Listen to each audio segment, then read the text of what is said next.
네, 그럼 이번엔 네 번째 단계로 넘어가 보겠습니다. 네 번째는 어떤 건가요? 물가가 상승할 때 자신의 구매력을 유지하는 방안을 세우시는 겁니다. 앞서 저희가 도입부에서도 그 인플레이션 리스크에 대한 이야기를 했었는데 이제 그거에 대한 대응 방안을 세우라는 거군요. 네, 맞습니다. 물가가 상승하면 같은 소득이라도 나중에는 그 가치가 떨어져요. 그렇게 되면 동일한 지출 수준을 만약에 유지하고 싶으시다면 나중에 물가 상승률에 맞춰서 자신의 인출액을 인상 조정하셔야 할 필요도 있습니다. 구매력 유지 방안은 바로 그 계획을 세우시는 단계를 말씀드리는 겁니다. 앞서 저희가 왜 지출 시나리오를 한번 써봤잖아요. 근데 거기에서 이제 인출률도 나오고 했었는데 그럼 그거에 대해서도 좀 유연하게 생각할 필요가 있는 건가요? 예를 들어서 연간 총 지출이 3,200만 원이라고 했을 때 나중에 물가 상승이 있었다면 실제로는 3,200만 원이 아니라 그보다 더 많은 돈이 필요할 수도 있겠죠. 그렇게 되면 실제적으로 계산해보는 인출률은 나중에는 이보다 더 커질 수 있어요. 그렇기 때문에 향후 구매력 유지 방안을 위해서 초기 인출률을 적정히 낮은 수준으로 조정을 하셔야 물가 상승 조정을 했을 때도 은퇴 자산이 고갈되지 않도록 할 수 있는 거죠. 그런데 최근에 물가가 진짜 좀 비정상적으로 많이 오르잖아요. 특히 우리나라 말고 이제 뭐 서양권에서는 더욱더 심하게 나타나고 있는 게 인플레이션인데 이런 경우에 계속 인출률을 늘려가게 되면 그것도 역시 좀 문제가 되지 않을까요? 네, 맞습니다. 지난 7월 우리나라 소비자 물가 상승률도 6%대였어요. 그렇게 되면 이렇게 물가가 너무 많이 오를 때 계속해서 인플레이션에 따라서 인출액을 조정을 한다면 은퇴 자산이 조기 소진될 확률이 예, 굉장히 고갈될 것 같아요. 높아집니다. 예. 네, 그럴 때는 은퇴자 개인이 어느 정도 나의 지출 수준의 변동을 감당할 수 있느냐에 따라서 인출 계획을 조금 더 유연하게 세우실 수도 음. 있어요. 이런 물가 상승 위험에 약간은 선택적으로 대응을 하는 것이죠. 이렇게 은퇴 자산의 가치가 크게 하락했거나 아니면 나이가 드셔서 지출 수준이 떨어져가지고 굳이 인상을 하지 않으셔도 될 때, 이럴 때는 인플레이션 조정을 하지 않음으로써 본인의 은퇴 자산을 약간은 지킬 수 있는 그런 유연한 전략도 좋으실 것 같습니다. 인플레이션은 또 계속 된다라고 하면은 어떻게 보면은 노후 자산 자체가 좀 늘어날 수 있게 투자의 힘을 빌리는 것도 필요할 것 같은데 어떤 물가 상승에 연동되는 그런 금융 상품은 어떤 걸 좀 생각해 볼 수 있을까요? 기본적으로 직접 그 인플레이션을 해치할 수 있다라고 이제 보통 얘기하는데 그런 금융 상품을 고른다고 한다면은 아무래도 물가 연동 채권 같은 게 있을 수 있겠죠. 뭐 채권이나 뭐 국채나 이 채권 상품은 어떤 특징을 갖고 있냐면은 그 투자한 원금이 이 물가 변동에 따라서 원금이 일단 변하게 되고요. 그 원금이 변한 거에서 추가적으로 그 정해진 이율만큼 추가적인 이자 수입이 증가하게 되는 그런 원리를 갖고 있는 상품이 되겠습니다. 그래서 이런 것들은 이제 투자를 하게 되면 예를 들어서 한 1,000만 원 정도를 물가 연동 채권으로 투자를 해왔다고 한다면은 2%의 물가 상승률이 있었을 때 투자 원금 자체가 1,020만 원으로 이제 증가를 하게 되고요. 이자 수입이 1,020만 원의 2%인 20만 4천 원이 들어오게 되는 것이죠. 그래서 처음에 투자한 원금이 1,000만 원일 때 최종적으로는 1,040만 4천 원 은퇴 자산이 확보가 되게 됩니다. 그래서 운영 수익률로 보면 약 4% 정도가 확보가 된다고 할 수가 있겠습니다.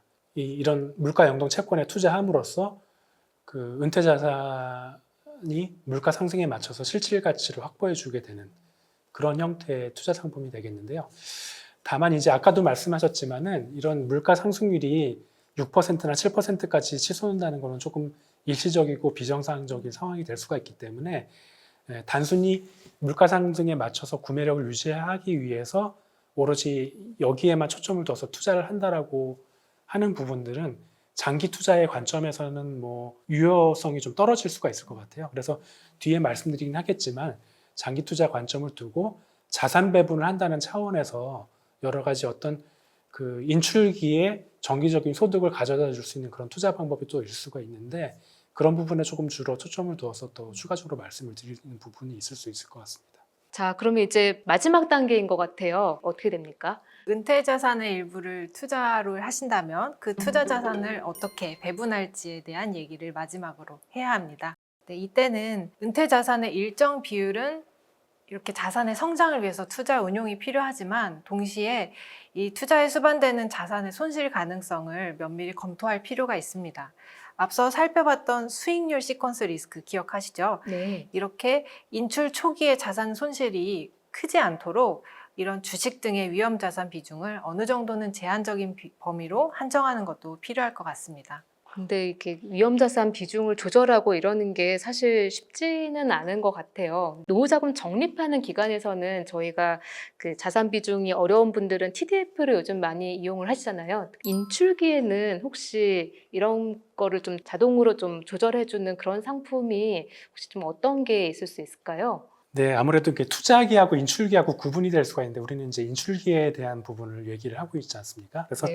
인출기에는 사실은 기본적으로는 은퇴 자산을 안정적으로 관리하는 것에 초점을 맞출 수가 있을 것 같기 때문에 아무래도 그 추가적으로 더 위험 자산에 이렇게 투자하는 부분은 좀 신중해야 될 것 같고요.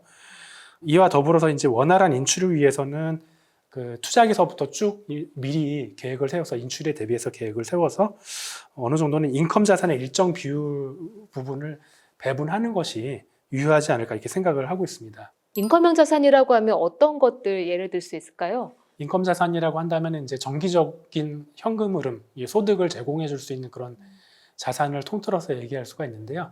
대표적으로 이제 금융 투자 자산 중에서 이제 배당 주식이 있을 수 있을 것이고, 그 다음에 정기적으로 이제 임대 소득이 나올 수 있는 상업용 부동산, 이것을 역시 뭐 금융 투자로 한다 그러면 대표적으로 이제 공모 리츠나 이런 것들이 있을 수가 있겠죠.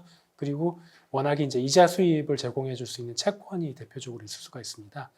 그리고 이런 것들을 좀 간접 투자 방식으로 한다면은 배당 주식을 기반으로 한 펀드라든지 뭐 ETF 이런 것들까지 포함해서 모두 말씀드릴 수가 있겠습니다. 그래서 인컴 자산을 다양하게 좀 활용하고 일정 부분을 투자하는 것이 좋을 수 있을 것 같은데요. 또 하나는 뭐 최근에 각광을 갖고 있는 부분이기도 한데 TIF라는 이런 펀드 자산에 투자하는 방법이 좀 있을 수가 있습니다. TIF는 뭐의 약자인가요? TIF는 이제 타겟 인컴 펀드라고 하는 것입니다. 이제 먼저 말씀드린 이런 정기적인 현금 흐름이 발생하는 이런 다양한 인컴 자산, 이런 자산 위주로 이 TIF 펀드는 이제 이런 자산을 기초로 해서 투자를 좀 많이 하고 있는 펀드고요. 추가적으로는 이제 수익형 부동산이나 이런 그 실물 자산에도 일정 부분을 좀 투자를 하고 있는 것을 특징으로 좀 하고 있습니다. 그러면 TIF 같은 경우에는 이 인컴을 받아서 투자자가 받는 건가요? 아니면 이게 자동으로 재투자가 되는 개념인가요? TIF는 그 자체로 이제 배당금이나 이런 분배금 같은 거를 따로 지급해 주지는 않지만은요.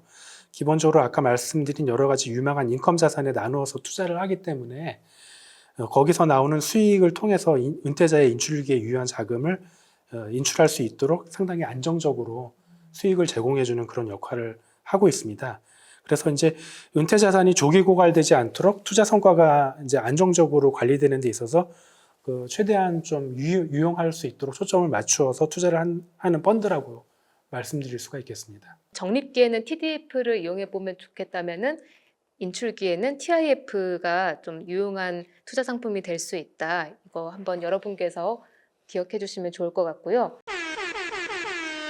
네, 지금까지 이렇게 5단계로 저희가 인출 계획을 어떻게 단계를 밟아서 세울 수 있는지 한번 해봤는데요. 이거를 직접 한번 뭐 가계부 같은 거 적어보듯이 한번 해보면 도움이 많이 될 것 같거든요. 이걸 써본다면 인출 계획서가 되겠죠.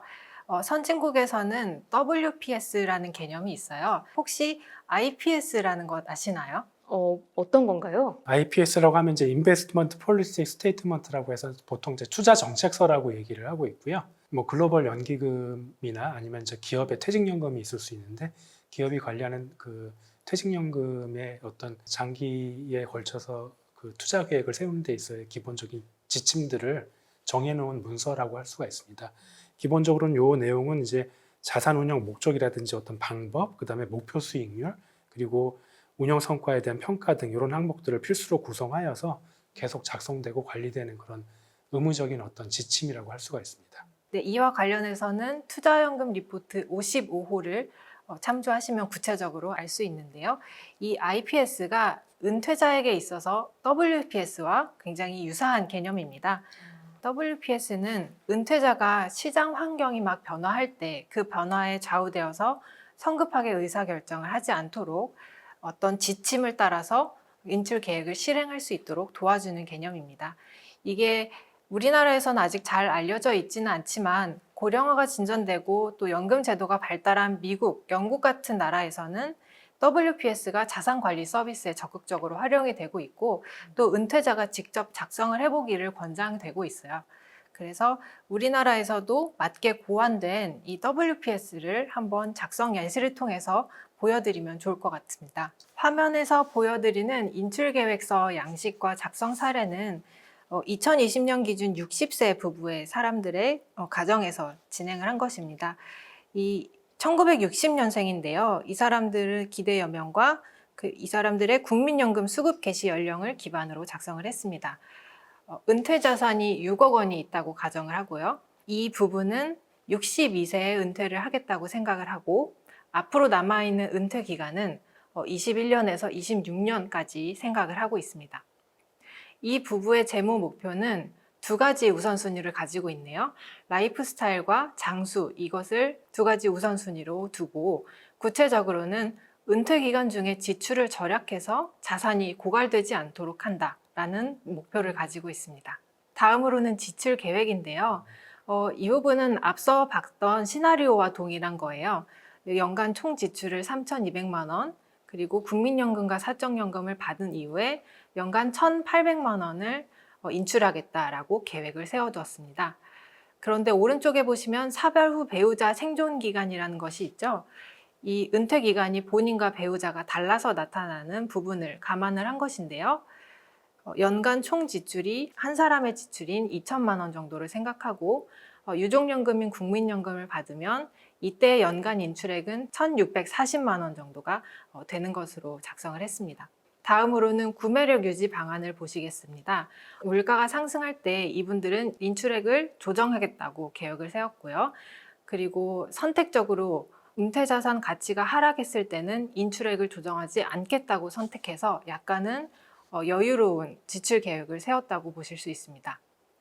마지막으로 투자자산 배분은 위험자산의 30%, 안전자산의 70%의 비중을 두고 리밸런싱을 하겠다고 가정을 했고 이 인출계획서는 2년에 한 번씩 점검하겠다고 작성을 해두었습니다. 은퇴자분들은 인출계획서 양식과 작성 사례를 본인의 기준에 맞춰 작성을 해보셔서 구체적으로 지출계획을 수립해 보시면 좋을 것 같습니다. 이거는 사실 하나의 사례이기 때문에 꼭 따라야 된다라기보다는 이런 식으로도 작성해 볼 수 있다라고 여러분께서 한번 참고를 해주시면 좋을 것 같습니다. 끝으로 이 모든 과정을 거치는 데 있어서 좀 체크할 점 한번 저희가 정리해 보면 좋을 것 같은데요. 한번 말씀해 주시겠어요? 인출 계획서는 좀 복잡하니까 이렇게 7가지 체크리스트로 한번 살펴보면요. 본인의 은퇴 자산 규모는 얼마인가? 네, 이것을 첫 번째로 체크해 보시고 현재의 기대 여명과 건강 상태를 고려했을 때 예상되는 은퇴 기간은 몇 년인가? 세 번째는 우선적인 재무 목표는 무엇인가? 네 번째, 지출과 연금 수령액을 고려했을 때 은퇴 자산을 어떻게 인출을 할 것인가? 다섯 번째는 구매력을 어느 정도로 유지할 것인가? 여섯 번째는 투자 자산을 어떻게 배분할 것인가? 마지막은 인출 계획을 몇 년마다 재점검할 것인가? 이렇게 7개를 염두에 두시고 인출 계획을 체크해 보시면 좋을 것 같습니다. 네, 이렇게 정리를 좀 해보면은 결과적으로는 이제 인출 계획을 세운다고 한다는 것은 기본적으로 자기가 은퇴 기간을 예측을 해서 그 기간 안에 정해진 자산 내에서 모두 소진을 해서 인출을 원활하게 할 수 있도록 한다는 것이 이제 궁극적인 목표가 되겠는데요. 결국은 지출을 얼마만큼 통제를 할 것이냐, 그리고 그 지출에 대응하는 은퇴 자산을 얼마만큼 충분하게 준비를 할 것이냐, 이 두 가지 기준에 기본적인 목표를 두고 거기에 맞게 재무 계획을 착실하게 준비를 하는 것이 필요할 것 같습니다. 이렇게 그 인출 과정에서 중요한 점들 저희가 한번 살펴봤고요. 여러분들 그 인출에 대해서 고민하시는 분들 오늘 방송 다시 한번 들으시면서 한번 계획을 스스로 세워보시면 좋을 것 같습니다. 도움 말씀 주신 두 분 감사합니다.